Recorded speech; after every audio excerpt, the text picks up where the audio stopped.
I'm Marilee Caruso. It's Thursday, May 14th. Today, facing the consequences.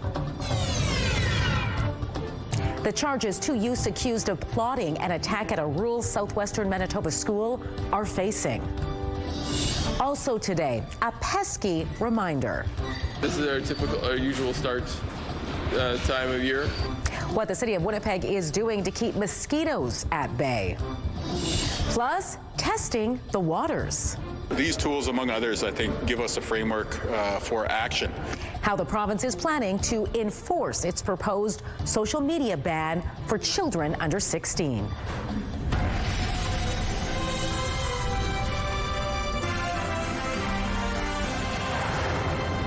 Good afternoon. Thanks for joining us. We begin tonight with news. The accused youth of plotting an attack at a rural Manitoba school has been slapped with a number of new serious charges. Here to explain is CTV's John Hendricks. So, John, what new charges is the 14-year-old boy facing?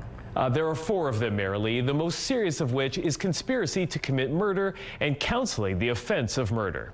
Now, as you recall, RCMP in March said they were alerted by Interpol and the FBI about an online conversation between two youths, the boy from Rivers, Manitoba, and a 15-year-old girl from Nova Scotia. They were allegedly planning to simultaneously attack their respective schools, although it was not believed to be imminent.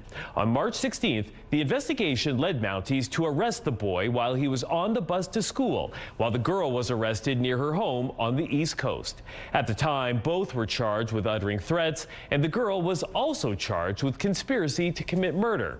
RCMP say they executed search warrants at two properties associated with the boy here in Manitoba, seizing more electronic devices and two firearms owned by a relative. Now, in addition to the charges I mentioned earlier, the boy is also facing two more charges of uttering threats. He was rearrested at the Manitoba Youth Center, where he is being held. Neither of the accused can be identified under the Youth Criminal Justice Act, and none of the charges have been tested in court. The male suspect is scheduled to make a court appearance on June 4th. All right, John, you mentioned electronic devices and firearms were seized here in Manitoba. What about over in Nova Scotia? Marilee, police in Bridgewater previously said they had found written plans, imitation weapons, a roughly made imitation pipe bomb, and assault rifle and clothing with hate symbols. Police allege the pair began communicating online at the end of February. However, they said there was no indication that the alleged plan was spurred by the mass killing at a school in Tumbler Ridge, BC, which took place just a few weeks earlier. All right, thanks for this, John. Two men have been arrested on dozens of drug and weapons charges. Last month, as part of a joint effort, police began investigating a 38-year-old man who violated his parole. Officers located and arrested the man as well as a second 50-year-old man at a business in the 1000 block of Main Street. Police seized more than a kilogram of cocaine, more than 10 ounces of meth, 5.5 ounces of cocaine, 8 grams of crack cocaine, and 25 grams of MDMA. They also found a loaded handgun, a stolen rifle, cash, and ammunition. Authorities say the second man also possessed fentanyl and a handgun. Both were detained in custody. The province is looking at having a commissioner or regulator enforce its proposed ban on social media and AI chatbots for children under 16. Who would have the ability to say, you're out of compliance with law in Manitoba, let's talk about how you can get back into compliance. Then, of course, if that doesn't happen, you have the avenue of fines and other remedial actions. Premier Wapkanu announced last month there would be a ban to prevent children from certain online platforms, and he made it clear yesterday a lot of details have yet to be worked out, such as how to prevent kids from passing themselves off as older, or the mechanism to get tech companies to comply. Some critics have said the federal government is better positioned to enact a ban, and while Wapkanu says he's willing to work with Ottawa, Manitoba, he says, already has jurisdictions in certain place. Contract law, very clearly under provincial jurisdiction. Consumer protection is also under provincial jurisdiction. And of course, we also have unfair business practices, which we regulate at the provincial level. And so these tools, among others, I think, give us a framework for action. Drafting legislation would take time, and the Premier has said it could be next year before measures are in place. The legislature is set to break for the summer in less than 3 weeks. The weather is warming up, and with it comes everyone's favorite pest, mosquitoes. But don't worry, the City of Winnipeg's annual mosquito program is already officially underway. The city says crews began larviciding last week. It's a process which targets mosquito larvae in their aquatic stage before they emerge as adults. The program utilizes ground equipment and 4 helicopters. The city is also monitoring and treating more than 28,000 hectares of water on an ongoing basis. The weather has slowed down the mosquitoes, but this is our usual start time of year. It's just with the weather conditions, it's been a slower progress on the larval development, and because of the lack of rain, there's been fewer sites to treat. The city will notify the public 24 hours ahead of any mosquito fogging and provide daily updates on where treatment is occurring. It's also using longer-lasting larvicides to limit the number of applications required over the season. As of yesterday, the mosquito trap count was at an average of just 1, which officials say is a typical amount. The City of Winnipeg is warning residents to be extra careful with fire and to take more precautions as we head into the long weekend. The city says Winnipeg is at an elevated risk for wildland and grass fires due to dry conditions and expected high winds. The Winnipeg Fire Paramedic Service is reminding you fires are not allowed, even with a permit, if wind or gusts are higher than 25 kilometers per hour. This includes fires in approved fire pits. The advice is to check the forecast before striking a match. You're also reminded to dispose of smoking materials safely, to educate children on the dangers of starting fires, and to call 911 immediately if you see a fire. A flyby planned at 17 Wing this afternoon was postponed due to the weather. The Canadian Armed Forces now plans to hold that flyby on Wednesday, May 20th. It will honor the end of the Hercules refueling mission. All right, speaking of weather, let's bring in Colleen Brady now and get a first look at your Skywatch evening forecast. Well, spring was fun while it lasted yesterday, Yeah. Colleen. Yeah, we're moving on or regressing, I guess. Yeah, that one day of nice light winds. Wow, are we ever paying for it today with incredibly strong winds, so much so that a dust storm warning has been issued for Winnipeg and much of southern Manitoba, and all these same areas are under a wind warning. Well, they kind of go hand in hand, don't they? We have these winds that will continue to be very strong, sustained winds, 70 kilometers an hour expected as we head into tonight, with wind gusts up to 90 kilometers an hour, and all those strong winds are blowing up the dust all over the place. Certainly we've been experiencing it here in Winnipeg. I'm sure you have outside of the city as well. And that's not all. Northern Manitoba is under weather alerts tonight, so I will share those with you and a look ahead to how long the conditions here in the south will last, and of course our updated look at the May long weekend forecast. The May long weekend now is just around the corner, but for now let's take a look through the CTV Live Eye. It's brought to you by Bathfitter, blowing around in those winds. Bathfitter, exclusive home of the PermaFit solution in Winnipeg right now. Check this out. It is 25 degrees, so yeah, it's also very warm with the Humidex. We haven't talked about the Humidex in a while. It feels like 26. Southwest winds at 46 kilometers an hour, gusting to 60. Gee, I hope our camera stays there. The pressure's dropping and the humidity is 36%. Out on the roads on this Thursday afternoon, a live look down at Main at Broadway. Peak of the rush right now, although traffic is moving well. No stalls or crashes to pass along. Rocking the boat, what conditions Parks Canada is laying out for those wanting to bring boats onto Clear Lake. We'll have the details coming up after the break.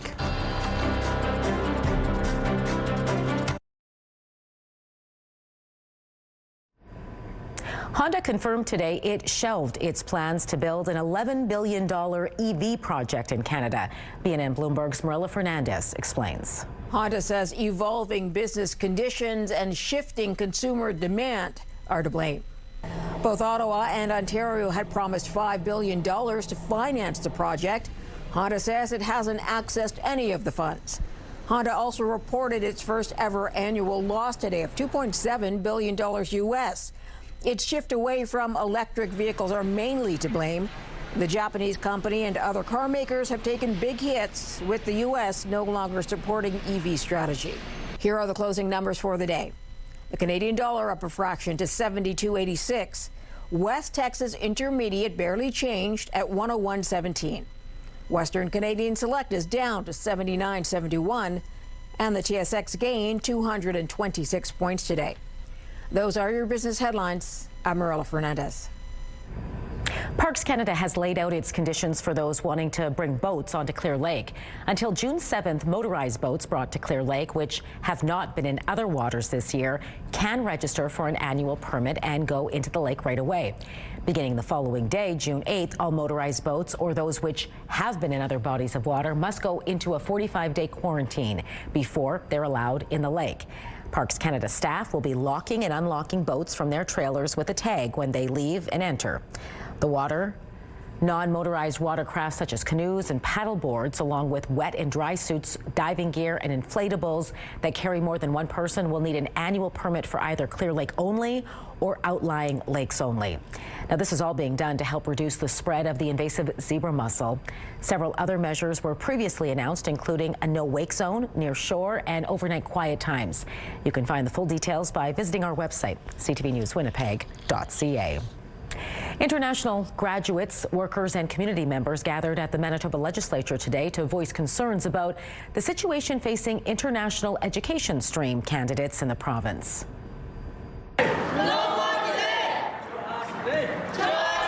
Participants say there is growing uncertainty around post-graduation immigrant pathways. Recent program reductions and closures at MITT and cancellations at Red River College have caused declining confidence among international students. I live here is 4 years already, and my son study here, and he really like his school. And I work here is two years already, but my work permit is almost expired this month. But there's no any action for us, no any transparent policy for us. So I'm worried about it. Gao says she's been waiting 2 years and still hasn't received a response from the province regarding her status. She's calling for a more transparent system. Rally participants say more constructive dialogue with the province is needed. A group of stylish grandmothers are set to turn heads as they walk the catwalk for a good cause.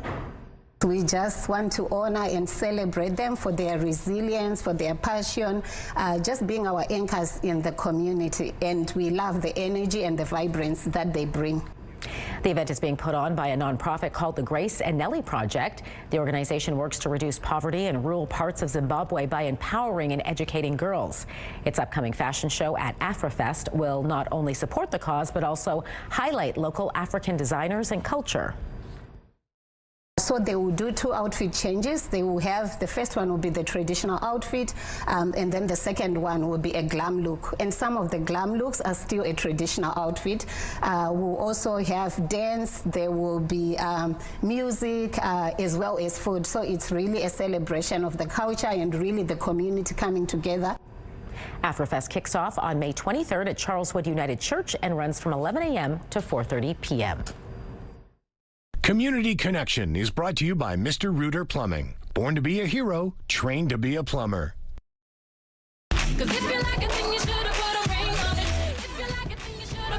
Historic Hits will tell you which popular songs are being officially preserved by the Library of Congress.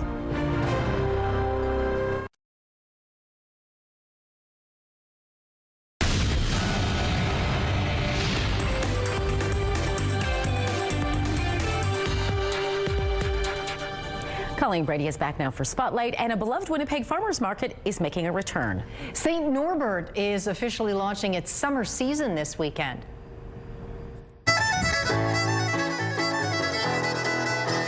The farmers market is kicking things off in style with its annual Fiddle Jam. The event coincides with World Fiddle Day. Guests are also welcome to bring an instrument. The market will be open on Saturday from 8 a.m. to 2 p.m. and the fiddle playing will commence at 11 a.m. Well, music fans, this may be difficult to believe, but it has been 10 years since the Man Machine Poem Tour. That's right. And to mark the anniversary of their farewell tour, the Tragically Hip are releasing a live album made up of the performances from the tour.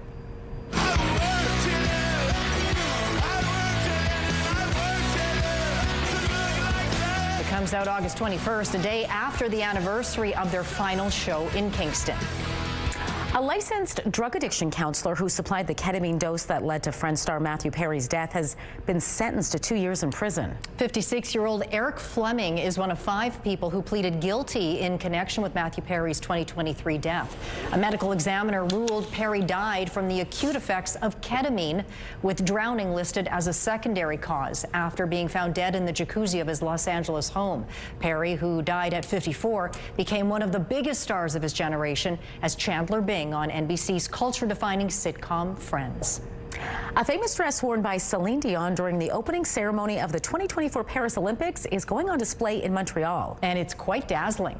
The McCord Stewart Museum says the dress was created especially for the Canadian star by Dior's artistic director and took more than 1,000 hours to make. The exhibition, titled Celine in Dior, A Dazzling Moment, marks the dress's North American debut after previous stops in Paris and Seoul. Songs and albums by Beyonce, Chaka Khan, and Taylor Swift are all being preserved for future generations. They are among 25 inductees into the National Recording Registry at the Library of Congress.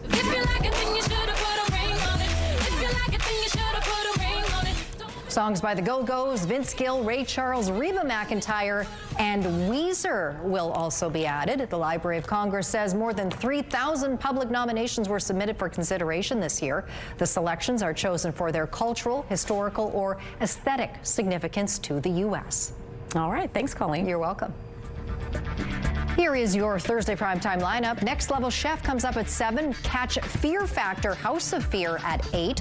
Celebrity Jeopardy hits at 9. And wrapping things up at 10 is Georgie and Mandy's first marriage. It's all right here tonight on CTV. A live look at the St. James Bridge right now. A mix of sun and clouds, sure, but it's also very windy under that wind warning. And you might be encountering blowing dust under the dust storm warning. I'll have more details on that ahead, and a look at weather warnings elsewhere in Manitoba.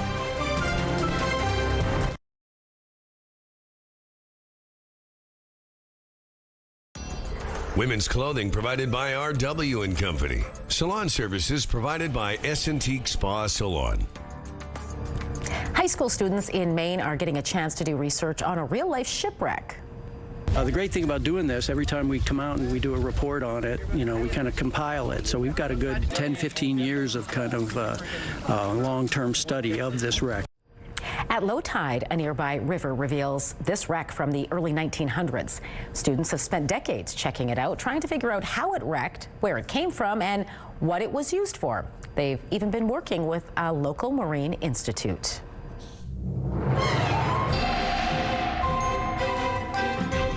CTV Skywatch weather brought to you by South Beach Casino and Resort. Visit southbeachcasino.ca.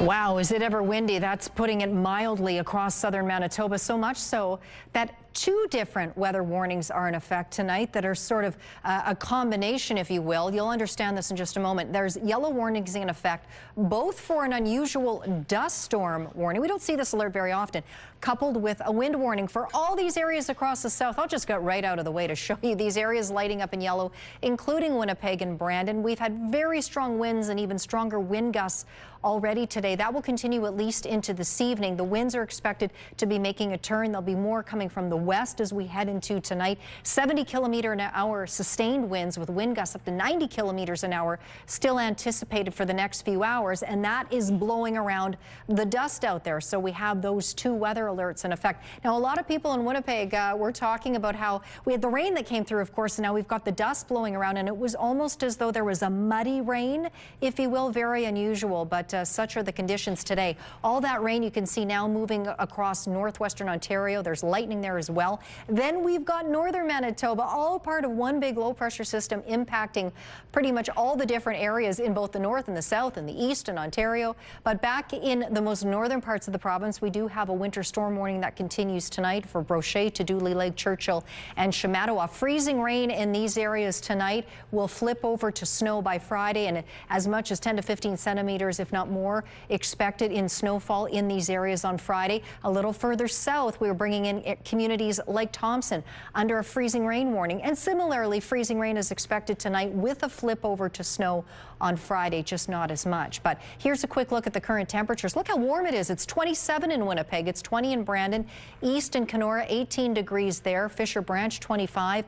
8 degrees right now in Thompson. Up in Churchill, it's -5 degrees under that continued winter storm warning. So there you see all those different precipitation types. We have the snow along the most northern parts of the province, freezing rain. We've got the showers falling further south. So those areas that aren't warned will still be contending with precipitation of various types over the next few hours in the northern half of the province, pushing into central regions, but even wrapping back into parts of the southwest tonight. There is the potential for some rain shower activity into the overnight hours. That swings back more through up into the Interlake and central regions. We've got the freezing rain continuing into Friday morning along with that snow, but this is gradually going to flip right over to an outright snowfall for most areas in the north. Meanwhile, we could get clipped on the south end of that precipitation shield with a little bit of rain here in Winnipeg. But there you go. You see that snow coming through central areas. That band narrows as we get into Saturday morning, and then it eventually peters out throughout the day.